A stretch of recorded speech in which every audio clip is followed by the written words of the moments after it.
Здравейте! Аз съм Милен Захаринов и в днешния клип ще ви обяснявам много важни и интересни неща, които мисля, че ви касаят. Защо правя този клип?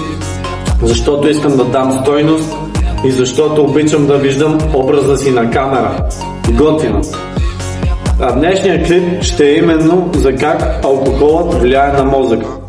Така, на първо място ще кажа какво на мен ми е повлияло, за да се реша да направя този клип. Виждам как обществото наистина пилее супер много енергия в консумация на алкохол, дава си здравето и всичко това се случва, защото ние сме в една огромна матрица, от малки израстваме, учейки се да пиеме, но това не е редно, ние трябва да се борим и аз ще го правя. Дори на един човек да повлияе, аз ще съм доволен и този клип ще е имал смисъл. Така, нека да започваме. Как алкохолът влияе на мозъка? Първа точка. Невротрансмитери и мозъчна химия. Да, виждате, че чета. Синтезирал съм за темата в момента най-интересната информация. Ще чета тук и ще давам примери от личния си живот, тъй като аз съм човек, който е употребявал алкохол в продължение на 9 години, откакто бях ученик до преди година и 2 месеца, което значи, че не пия от година и 2 месеца, съм пил 2 пъти, толкова вино и не ми хареса.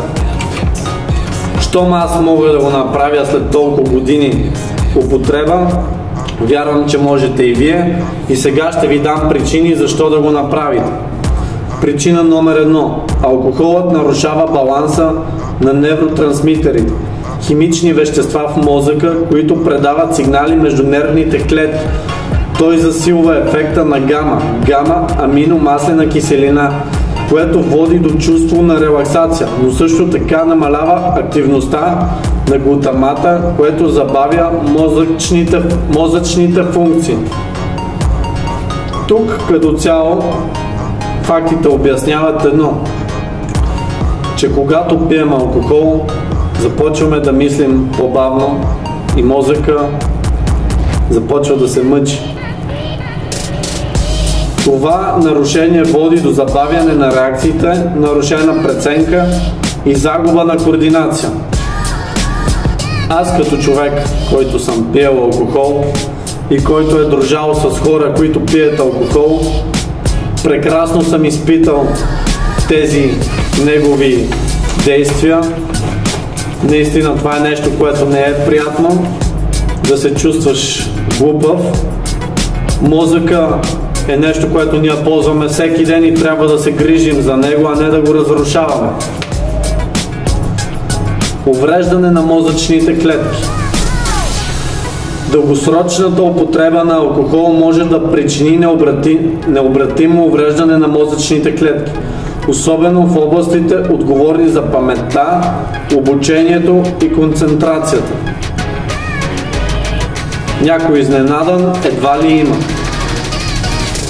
Алкохолът може да доведе до свиване на мозъка, атрофия, което засяга когнитивните способности, внимание, памет, възприятие, мислене, езикови способности, пространствено мислене, изпълнителни функции. Като цяло вреди на мозъка във всеки един аспект и вие ставате глупав като зеленчук, неусетно. По-конкретно, памет и концентрация, точка 3. Алкохолът засяга хипокампуса, част от мозъка, отговорна за формиране на нови спомени. Това може да доведе до проблеми с краткосрочната и дългосрочната памет. А на вас случвало ли ви се да говорите с някой, който често употребява алкохол и той да не помни какво сте говорили, често да не си спазва думите точно поради тези оправдания? Аз познавам такива хора. Лично съм бил от тях и не е приятно. Психически вреди. Вреда номер 1. Депресия.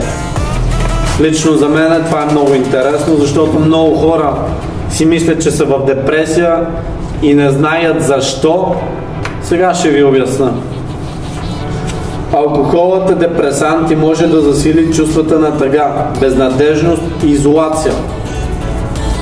Не е нещо непознато, не е нещо, което някой, който пие алкохол, да не го е изпитал. Аз като човек, който пиех, изпитвал съм тези чувства, когато съм бил пиян, или ако ми е забавно, ще ми е много забавно, а ако съм тъжен, ще съм много тъжен. Алкохолът наистина засилва сегашното ви състояние, но това не е нормално. Не е нормално да изпадате в емоционални крайности, дали в забава, дали в тъга или в каквато и да е емоция. Не е нормално алкохола да ви води до крайност, защото почвате да изглеждате като дебили, както съм изглеждал и аз, съответно, може би. Въпреки че първоначално може да създаде чувство на временно облегчение, в дългосрочен план той влошава симптомите на депресия. Което значи, че пиете в момента, чувствате се добре, мислите си, че ви помага. Дори да знаете, че не е така, той ви влияе по такъв начин, че вие не осъзнавате, дори да кажете, той ми вреди. Това са просто думи. Вие не го осъзнавате истински, не сте приели тази истина. Щом не спирате да го правите, вие сте слабаци и вие наистина заслужавате депресивното състояние, в което се намирате. И аз не съм майка ви да ви пазя чувствата и ви казвам, че вие сте алкохолици. Така. Хората, които злоупотребяват с алкохол, са 2 пъти по-вероятно да страдат от депресия. Аз лично не съм учуден, надявам се и вие не сте. Ако сте учудени, то тогава имате сериозен проблем с, може би, общата култура и познанията за алкохола или с главата най-вероятно. Точка 2 след депресия – тревожност. Алкохолът може да предизвика или влоши тревожността. След първоначалното чувство на релаксация, когато ефектът на алкохола отслабне, нивата на тревожност могат да се засилят. Изпитвал съм го, предполагаме вие сте го изпитвали, напили сте се събота, неделята си лежите вкъщи, леко сте безчувствен, защото сте мухмурлия и от другия ден сте леко притеснен, нещо не ви е наред, но не знаете какво, не можете да си обясните. Дами и господа, в момента ви обяснявам, дори да го знаете, че е така, време да направите някаква промяна, за да не станат нещата по-лоши, отколкото са в момента. Трета точка. Психози. При тежки случаи на алкохолна зависимост може да се развие алкохолна психоза, която включва халюцинации, параноя и бред. Добре, това е една доста крайна точка, в която аз не съм влизал, не съм изпадал в психози, или поне си мисля, че не съм. Надявам се и вие да не стигате до там, надявам се от този клип нещо да ви влезне в главата. Психозата е едно от крайните състояния. Не приемайте нещата на шега, за да не ви се смеем, когато стигнете до там, защото то не е смешно, то е трагикомично. Нарушение на съня. Алкохолът нарушава сънния цикъл, като предизвиква безсъние или некачествен сън. Това води до умора, раздразнителност и влошаване на психичното здраве. Случвало ли ви се да се напиете, да си легнете и сутринта да сте изморен? Това е защото алкохолът пречи на фазата на дълбокия сън, която е една от най-важните за човешкото здраве и по-конкретно за нашия малък сбръчкан мозък. Така, това са факти за алкохола и неговото влияние. По-конкретно, мене ми е интересно как алкохола влияе на емоционалната интелигентност. Отделил съм тази точка, защото именно това е вече ефекта не само върху вас, а върху вашите социални контакти. Как близките ви приемат, как приятелите ви приемат, как всичко това влияе на взаимоотношенията ви и как лека по лека, неусетно, вие си съсипвате живота, защото защото сте слабаци, това е цялата истина. Вие сте слаби хора, които не могат да осъзнаят и да спрат алкохола. Така, влияние върху емоционалната интелигентност, намалена емпатия. Алкохолът намалява способността да разпознаваме и разбираме емоциите на другите. Това води до намалена емпатия и до трудности в изграждането на здрави взаимоотношения. Точно така, когато вие не може да разбирате емоциите на другите, това ви прави лош събеседник. Хората не обичат да контактуват с безчувствени хора, които не ги разбират. Ако вие пиете алкохол и ви се случва да не разбирате, някой да ви обяснява нещо, как се чувства и вие да не можете да го разберете и да ви е безразлично, браво, дами и господа, вие се усъкътявате лека по лека и полагате усилия в това да си останете сам като куче.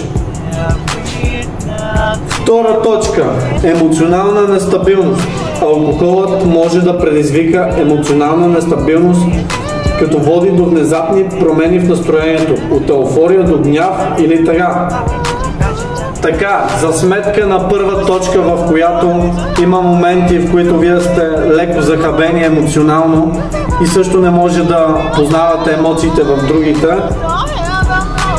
тази точка обяснява също, че алкохолът може да ви доведе и в другата крайност, да сте прекалено посветени на емоциите си. Когато човек пие, пили сте, системно пиете години, средата на седмицата вие не пиете, но събота сте се напили супер много, алкохола с годините ви влияе по такъв начин, че примерно може да си седите в трафика, вие седите до мен, аз седя до вас, в едно и също задръстване. Аз седя и си слушам музика и не ми е проблем да съм в задръстването. Вие седите и блъскате по волана и се ядосвате и целият свят ви е крив. Това е защото вие сте емоционално нестабилни и алкохола може да е една от причините за това. Нарушена преценка. Под въздействието на алкохол хората често правят ирационални решения, които могат да доведат до конфликти, рисковано поведение или загуба на доверие от страна на близките. Точно така, често правиме решения, които са необмислени и после нямаме обяснение защо сме го направили. Веднага ви казвам, дами и господа, защото когато не може да преценим ситуацията, в която се намираме, ние не знаем точно как да реагираме, не знаем нормалният човек как би се държал в такава ситуация. Изпускаме си емоциите и започваме да се държим ненормално, което значи извън приетите норми. Трудности в управлението на емоциите. Алкохолът намалява способността за самоконтрол и управление на емоциите. Това може да доведе до избухване на гняв, агресия или плачливост. Така, първото, алкохолът намалява способността за самоконтрол. Всички сме го виждали. Момичета, които имат стойност, в дискотеката се напиват и си губят стойността, дори да не е в дискотеката, където и да е. Алкохола изменя нашия морал и ценности, не само момичета, момчета и вие, и двете страни сме виновни. Алкохолът изменя морала, преценката за морал и всичко. Правим глупости, после съжаляваме, самозалъгваме се, че не съжаляваме, извиняваме се на хора, които сме излъгали и като цяло не можем да си управляваме емоциите. Ставаме агресивни, гневни или плачливост. Дори под влиянието на алкохол, дори и да не сте под влиянието на алкохол, ако сте човек, който пие от години наред, вие нямате същия контрол над емоциите си, който има нормалният човек, който имам аз, който има други хора, които не пият. Дългосрочни ефекти върху психичното здраве. Добре, това е малко крайна точка. В редки случаи хората достигат до такива състояния на деменция, но аз лично не познавам хора на 50-60 години, които са пили цял живот, да изглеждат добре и да са с свежи мозъци.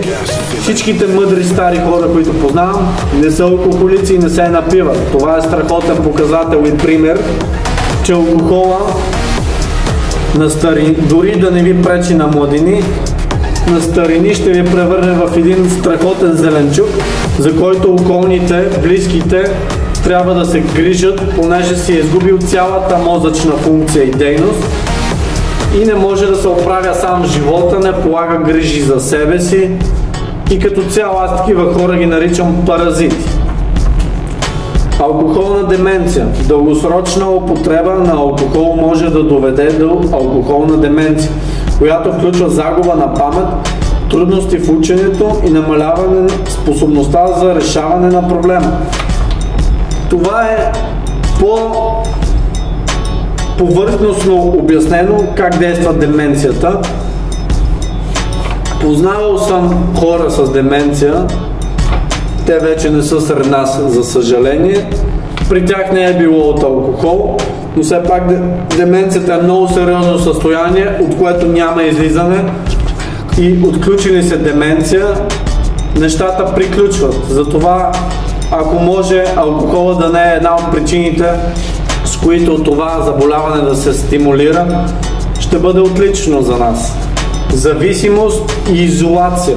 Алкохолната зависимост често води до социална изолация, което влошава психичното здраве и увеличава риска от депресия и тревожност.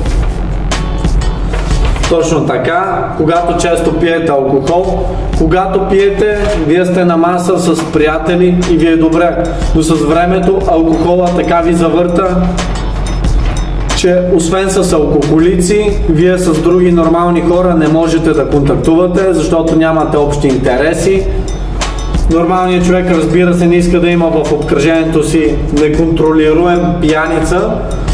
Сега си говориме нормално, след 2 часа ми фъфли и ми плюе в лицето и не мога да ми сглоби 3 нормални изречения. Така. Втора точка, която ви прочетох, да, извода е, че ще си останете сам. Правилно ме разбрахте. Ако не останете сам, ще си останете с пияниците от квартала. Самоубийствени мисли. Хората, които злоупотребяват с алкохол, са 4 пъти по-вероятно да опитат самоубийство в сравнение с тези, които не консумират алкохол. Аз лично не съм изненадан. Виждал съм много млади момчета, които срещат проблеми в живота, проблеми, които са нормални казуси и в крайна сметка среща всеки един човек, всеки един мъж, всяка една жена. Проблеми, които на нормалния човек те не се отразяват, освен че носят стрес. На хората, които пият, те се чувстват безпомощни и самоубийството за тях е единствената опция. Така, откъм факти и лични примери, лично от моя живот не дадох доста, може би, но това няма да е единствения клип. Харесва ми да ви давам акъл, защото вярвам, че го правя. Така, и накрая съм си записал нещо, което искам да ви кажа. Никоя майка не иска слаб, безотговорен, нестабилен, емоционално алкохолик, който не може да се грижи дори за себе си. Никоя съпруга не иска слаб мъж, безотговорен мъж, мъж, на който не може да се разчита. Никоя съпруга не иска такъв мъж. Никоя дъщеря не иска слаб баща, емоционален баща, на който не може да споделя, не може да я разбира и не може съответно да бъде човека, който трябва да бъде един баща. В същото време, никой баща не иска дъщеря, която да е промита от алкохол и да си пилее стойността и потенциала. Така, какво имам предвид тук? Мъжете често се борим за нашата стойност, защото трябва да изградим статус в обществото. Жените си се раждат с стават на определена възраст, около 20, и те са вече жени, те са вече готови да раждат, те са красиви и сега им е момента да си развият потенциала като жени, а именно да създават семейство и да запазят стойността си, а именно те да са ценни за семейството си, да са верни и да бъдат лоялни. Никой баща не иска момиче, което не е нито едно от тези неща. Никой мъж не трябва да търпи такава жена, само слабаците го правят. Или ако има друга изгода, не говоря сексуална, мъж, който е слаб пред секса, това е лесно манипулируем и слаб мъж. И никой син не иска да гледа майка му безпомощна, пияна по дискотеките, пияна в къщи, емоционално нестабилна. Трябва да бъдем мъже и жени за пример. Надявам се с този клип да съм ви повлиял и следвайте ме, за да видите още видеа от мен. Мисля, че тепърва това е само начало. Чао и лека вечер!